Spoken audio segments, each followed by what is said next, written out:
O golpe de Estado não ocorreu porque não houve o apoio de duas das três armas das Forças Armadas, do Exército e da Aeronáutica. O inquérito da Polícia Federal aponta claramente que existia um plano para tentar matar o presidente da República, o vice-presidente da República e o presidente do Tribunal Superior Eleitoral. No nosso entendimento, os crimes que essas pessoas estão sendo acusadas são crimes impossíveis. Um protesto sem armas, um protesto sem financiamento, um protesto sem lideranças. São crimes impossíveis porque, na prática, o que é que impediria o Lula de continuar sendo presidente no dia 9 de janeiro de 2023? Nada, como ele continua sendo presidente. Entendeu de maneira diferente, senador Randolph, entendeu que o 8 de janeiro é o ápice de algo que vem desde o final de 2022. A tentativa de golpe se forma antes de 2023. Por que vocês acham que o projeto do Senado é melhor que o projeto da Câmara? Não, bom, primeiro, boa noite, Júlia, Flávio, satisfação de estar aqui contigo no debate. Boa noite a todos os assinantes da Globo News. Bom, em primeiro lugar, Júlia, nós temos que ver também qual é o texto que está para o debate no Senado. Eu acho que fazer a tipificação das penas é um debate que é razoável. Aquele que participou de financiamento, organização, articulação de golpe de Estado, ter uma pena maior do que aqueles que foram levados pelo vai da valsa da multidão, que foram utilizados como massa de manobra naquela circunstância. Eu acho que isso é razoável.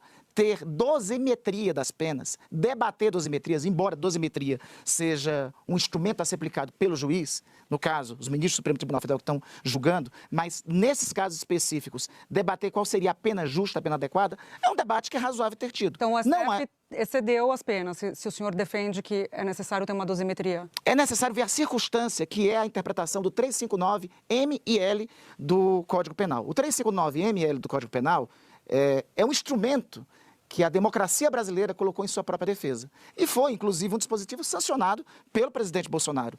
Nesse dispositivo se caracteriza o crime de golpe de Estado.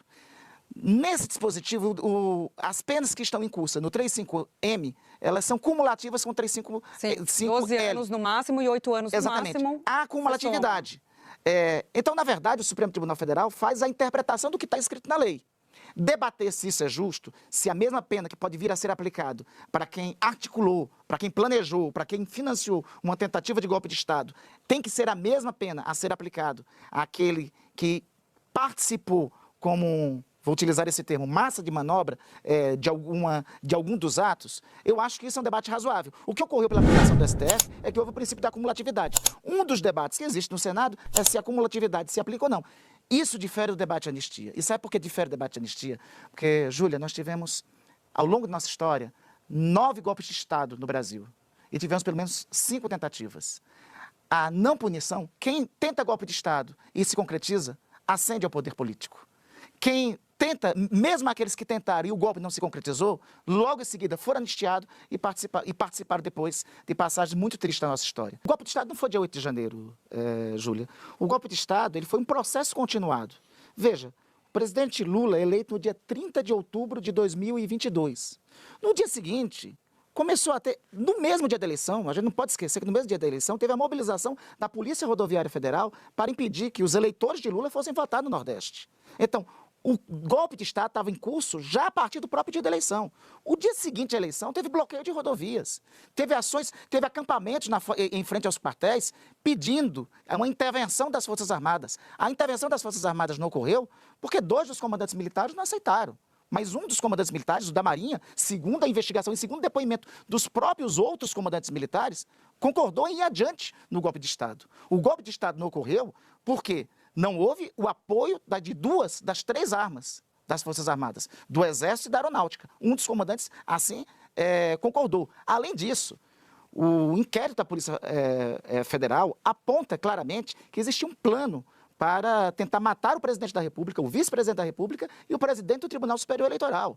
Então, isso tudo está em vasto material probatório, que foi resultado de um inquérito e de uma pesquisa detalhada da parte da Polícia Federal. O 8 de janeiro foi o último passo de um processo golpista, que teve acampamento na frente dos quartéis, que teve bloqueio de rodovias, que teve uma manifestação que depredou esta Brasília aqui inteira no dia 12 de dezembro, no dia da diplomação do presidente Lula e do vice-presidente Alckmin, que teve logo em seguida a tentativa de colocar uma bomba no aeroporto de Brasília, que poderia vitimar milhares de brasileiros, e que concluiu com o 8 de janeiro. Então, não é o 8 de janeiro desfocado e deslocado, é o processo todo iniciado a partir de 30 de outubro. Bom, obrigado pelo convite, Júlia, de estar aqui. Boa noite, senador Randolph. Boa noite a todos que nos assistem. No nosso entendimento, os crimes que essas pessoas estão sendo acusadas são crimes impossíveis. Você não pode, em sã consciência, imaginar que quem estava ali no 8 de janeiro, durante um recesso do Legislativo, recesso do Judiciário, a Praça dos Três Poderes completamente vazias, em que houve ali invasão de prédios públicos vazios, um protesto sem armas, um protesto sem financiamento, um protesto sem lideranças. São crimes impossíveis, porque, na prática, o que é que impediria o Lula de continuar sendo presidente no dia 9 de janeiro de 2023? Nada, como ele continua sendo presidente. Então, a tentativa de condenar essas pessoas, como a Débora, que pichou lá, ou perdeu o mané em uma estátua, a 14 anos de cadeia, é inadmissível. A gente não pode entender e transigir e concordar de que um projeto de lei vai reduzir a pena, como a da Débora e tantas outras pessoas que, de fato, estavam ali fazendo um protesto. Reduzir de 14 para 7 anos, para 8 anos, para 5 anos, é uma injustiça muito grande, Júlia. O próprio atual ministro da Defesa de Lula falou com todas as letras: olha, tem parentes meus que estão na frente do quartel lá em Recife, tem amigos meus que estão na frente do quartel lá em Brasília, isso no dia 2 de janeiro, antes do dia 8 de janeiro, dizendo que tratava-se de uma manifestação democrática. E todas as nossas manifestações sempre foram pacíficas. Se fosse Então, anistia para essas pessoas só, vocês topariam? O que está sendo costurado lá, que está no texto do relator deputado Rodrigo Valadares, que eu tenho conhecimento, é que há uma anistia, exceto para esses crimes de depredação de patrimônio público, que é o que, de fato, essas pessoas, algumas das pessoas praticaram. Mas nem a individualização das penas, Júlia, está sendo respeitada. É uma condenação a balde, a granel. Então, hoje tinham câmeras lá que podiam ser usadas nesse processo, se fosse um processo feito com calma, que nem era para estar no Supremo Tribunal Federal, porque essas penas, Júlia, no Código Penal são de depredação, são de 6 meses a 3 anos. Era coisa para ser juizado especial criminal, antigo juizado de pequenas causas. É o absurdo de se tentar impor essa narrativa mentirosa que houve uma tentativa de golpe de Estado no Brasil. A PGR acusa o presidente Bolsonaro, na sua denúncia, de que o golpe começou em junho de 2021. E quando você fala de atentado contra o Estado Democrático de Direito, é para você desconstituir um governo legitimamente eleito. Se começou em 2021, como é que o Bolsonaro está sendo acusado de tentar dar um golpe nele mesmo, já que ele era o presidente legitimamente eleito e constituído ali? Não tem nenhuma lógica. O presidente Bolsonaro, assim que acabou a eleição, ele grava um vídeo pedindo que não haja, por exemplo, o trancamento das rodovias federais, como se começou a fazer um movimento. Ele dá uma coletiva do lado do senador Ciro Nogueira, em que ele diz: vão sentir saudades de nós. Olha, você vai sentir saudade porque ele não vai ficar no governo.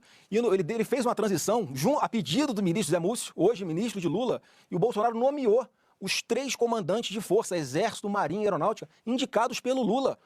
Quem quer dar um golpe, coloca para comandar as forças armadas, pessoas indicadas pelo seu opositor político. É um claro reconhecimento de que ele não vai continuar na presidência. E, além disso, para sacramentar, porque tem muita gente que acha que o Bolsonaro tinha que ter feito algum gesto e dado uma sinalização para que houvesse uma desmobilização das pessoas nas ruas. E ele fez. Se você entrar aí agora no meu Instagram, @FlávioBolsonaro, está postado um vídeo em que o Bolsonaro, numa live, no dia 30 de dezembro de 2022, antes de embarcar para os Estados Unidos, ele fala com todas as letras, Júlia. Olha, o mundo não acaba dia 1º de janeiro, em referência ao apóstolo Lula. Não tem tudo ou nada, não existe tudo ou nada, a vida continua. Vamos continuar fazendo a nossa parte. Não vamos fazer como a esquerda, que promovia quebra-quebra, que promovia invasões de prédios de propriedades privadas. Não podemos nos igualar. Esses eram os argumentos que ele usava e que são completamente ignorados na denúncia da PGR.